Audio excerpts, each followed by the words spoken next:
Hello, everybody. I'm Steve Lentini, and I'm your host for the podcast, Different Thinking for Different Times. My goal with the podcast has always been to point out and help people develop a different response to that voice in their head, that voice that I call the acorn brain. That little voice, here, let me use the acorn that I keep on my desk to remind me, because I'm working on it myself.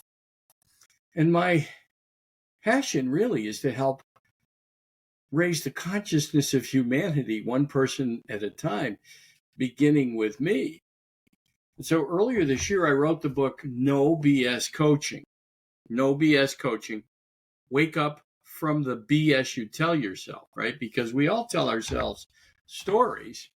And the way the brain works is it goes looking for evidence to prove it's true, that we're right.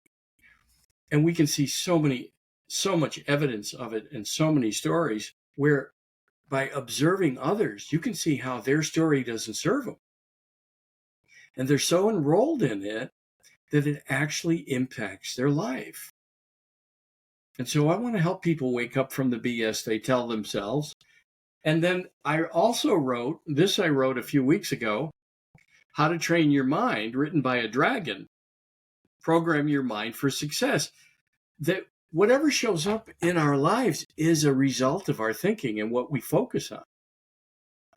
And the reason I said How to Train Your Mind, written by a dragon, is I'm born in the year of the dragon. So I'm the dragon, but in the book, I'm making the point that life can be your dragon friend or it can be your dragon foe.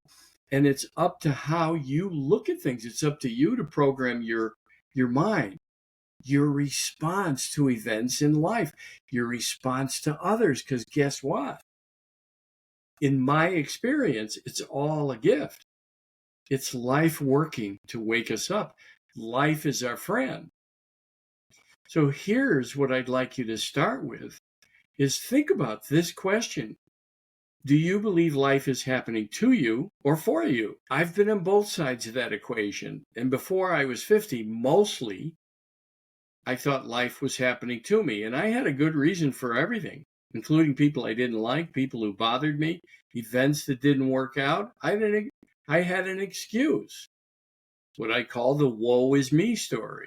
And we're human. It's okay. I'm not making anyone wrong. I just want to point it out that if you're not happy with where your life is heading, you're creating it that way. And any mess you've created, by the way, is the same power you have to create the life you want. It's just in the reverse. You have to change the way you approach things and how you program your mind. So in this quick episode of the podcast, Different Thinking for Different Times, what I'd like to suggest is just start noticing your thinking. If you want a book to read to support that effort, there's a couple that are favorites of mine. Are You Ready to Succeed by Dr. Srikumar Rao, and Wise Mind, Open Mind by Dr. Roland Alexander. And if you want to just follow what I suggest in the book, How to Train Your Mind, just start observing where you want to react and you want to be angry, frustrated, sad, depressed. Just notice. And over time, you'll make new choices because here's the question to ask. What is the gift in this? What is this here to teach me? How can I learn and grow from this person, this situation? And in the book, and I'll leave you with this thought, in the book, I talk about the mirror principle and what I learned. And you got to prove all this to yourself. Because if you want to stay in the woe is me story, it's okay by me. I don't mind. I'm trying to help. If you want to gain more power, it's about waking up to what the gifts are in the people and the events that bother you, hurt you. You feel sad, depressed, angry, frustrated, anxious. So the people that bother you, what you would accuse them of, you have. That's the first thing. Start to look in the mirror. How are they a teacher? How are they your teacher? It doesn't mean they don't have what you would say they have. They probably have it big time. But the reason they bother you is you have it and you don't know it. What they're showing you is what you don't know, that you don't know about yourself. And see, right there is the story most people would rather have. They'd rather go to their local watering hole on Friday night, or maybe it's even at church or after church. You want to hear what happened to me this week? You want to hear what an idiot my boss is? Or do you want to hear what my sister-in-law did? Or do you want to hear what my mother-in-law did? Or do you want to hear what my husband did or my husband's brother? I don't care who the person is in the story. The more they bother you, the bigger gift they are. And you have whatever it is, however you describe them, whatever words you use, you have it. That may take some time for you to absorb, to let that sink in. So life is happening for you or to you. If life is happening for you, then it's something to get excited about, even the things that bother you. In one of the Gospels and in one of the Psalms, Paul wrote about Christ saying that everything works together for good. Muhammad said what reaches you was never meant to miss you. Think about that when something bothers you and you don't want to deal with it. Whatever reaches you was never meant to miss you. And what misses you was never meant to reach you. So that if you're lamenting something that hasn't reached you, say for now, relax. Okay, so it's not mine for now. So in this podcast, you'll see my guests are stretching what society thinks about and new possible ways to think about things.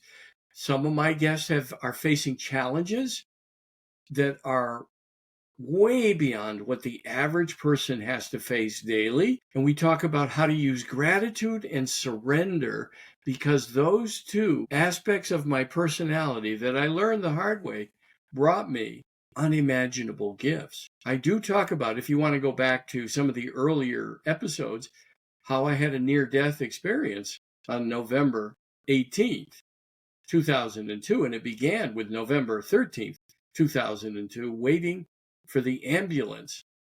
I mean, 1 second I was fine, and the next second I needed an ambulance. And I was grateful waiting for the ambulance. I was grateful for what was about to unfold. And although I didn't call it surrender, I was totally at peace. I didn't even realize at the time. I had already surrendered to whatever was going to occur. And little did I know it was going to turn into 100 days in the hospital, 60 of those straight and 40 out of the next 60 in and out, and then 6 months out of work. But even waiting for the ambulance, I was grateful. In fact, I said that to people, and I'm sure they thought I needed a shrink and an ambulance. What I can tell you is that when you get to the space that you can be grateful for or in, maybe you're grateful in something until you can figure out why you'd be grateful for it, but gratitude and surrender are very powerful. It's like Eckhart Tolle says, when you fight life, life fights you. So not surrendering has you in a fight with life instead of looking for the gift. Surrender. Okay, this is here to teach me something. I had $24,000 came in the mail while I was in the hospital. 100 days, right? 5.5 weeks before they even did my surgery. And then in and out from the first week of January in through February and March. $24,000 came in the mail when people heard, and 5 job offers. So while I'm not going to tell the whole story, I also got a peek at what's next. And I say we shouldn't call death death, we should call it what's next. And if you can begin to wake up to the BS you tell yourself, the stories you gather evidence to prove you're right, that they're true, despite any evidence to the contrary. You can buy this book on Amazon, Books by Steve Lentini, or No BS Coaching by Steve Lentini. It's on Amazon. And then How to Train Your Mind, written by a dragon. Again, Books by Steve Lentini. This book will guide you in a simple process to change what shows up in your life, because you change. You change. And I can tell you that these aren't 300-page self-help books that you have to study for months and months. These are simple books with some fun images. Both books, by the way, have images. This is a guy that's finally friend with his dragon. He's found the friend in life. You got to prove this to yourself. It's what I do in my coaching. And if you have questions about my coaching, I'm glad to give you a free 2-hour coaching to help you. And I have clients I've had for 25 years, 20 years. One became a CEO and brought me into his company. Another became a CEO and brought me into his company. So I'm not bragging. That's just fact. I've helped them every step of the way. And when they advance to one level, it's fascinating the challenges that come, and yet they continue to advance by learning to manage their mind. They've trained their mind. And they have a coach. I had a coach for 20 years that helped me train my mind until she passed away.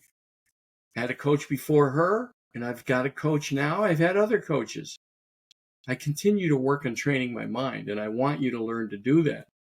As I said, if you email me, Steve, here we can use my book so you get the spelling, steve@stevelentini.com. So Steve, let's do it the right way, steve@stevelentini.com. And I'll give you a free 2-hour coaching as a gift. And if you don't want to use it, you could say, hey, I saw a podcast, Different Thinking for Different Times, and the guy said I had a gift for coaching for 2 hours. And I don't want to use it. I don't need coaching. But if you want it, I can give it to you as a gift so you can give it to someone else as a gift. This is what life is all about. It's about helping others and giving without regard for getting. I help people in our conversation figure out if it's something they want to invest in for coaching, or they just need a little bit of help in that 2-hour session, and they leave with that for free. And hopefully it helps them. The key is they have to be willing to be coached. They have to be coachable, then committed to a process, because my coaching is a year commitment to begin with. And as I said, ask yourself, why do I have people that have been in my work for 10, 12, 15, 21, 25 years? And you can speak to those people. They're all active in my work today. So reach out to me. I'm glad to help. It's what I do. And start to work on that little voice, that small-minded thinker that I call the acorn brain. Have a happy weekend. And start to work on changing yourself, especially if you're stuck somewhere or if you're feeling stuck. I'll talk about how all that works in another podcast. Thanks.